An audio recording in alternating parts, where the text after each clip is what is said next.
बातमी तुम्हाला सावध करणारी अतिशय महत्त्वाची आणि मोठी बातमी। तुमच्या मुलांना सांभाळा, कारण कोरोना पुन्हा आलाय।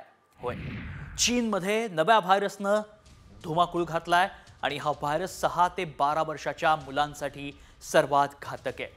नेमका कसा आहे हा व्हायरस आणि त्यापासून तुमच्या मुलांची कशी काळजी घ्याल पहा। चीनमध्ये नव्या व्हायरसचं थैमान।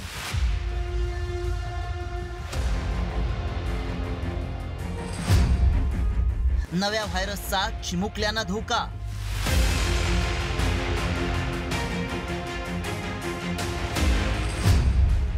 कोरोना पुन्हा आला, मुलांना सांभाळा।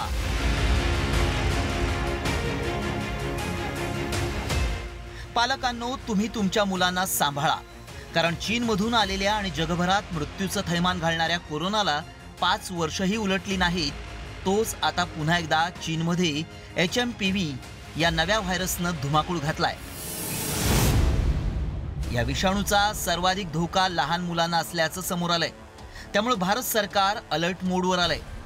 तर सरकारनं चीनमधील परिस्थितीवर बारीक लक्ष ठेवत असल्याचं स्पष्ट केलंय। मात्र लहान मुलांना सर्वाधिक धोका काय ते देखील पाहूयात। HMPV विषाणूच्या सर्वाधिक केसेस 5 वर्षांपेक्षा लहान मुलांमध्ये सर्वाधिक आहेत। रोगप्रतिकारक शक्ती विकसित झाली नसल्यानं संसर्गाचा धोका जास्त आहे। HMPV हा विषाणू मुलांच्या फुफ्फुसात हवेद्वारे प्रवेश करतो। लहान मुलांच्या फुफ्फुसांना सहज संसर्ग होतो। मुलांना श्वास घेण्यास त्रास होतो।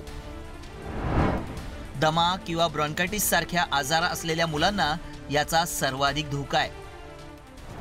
चीनमध्ये ह्यूमन मेटाप्युमो व्हायरस या विषाणूचा सर्वाधिक धोका लहान मुलं आणि वयोवृद्धांना असला तरी चीनमध्ये सर्वच वयोगटातील नागरिक या विषाणूच्या विळख्यात सापडलेत।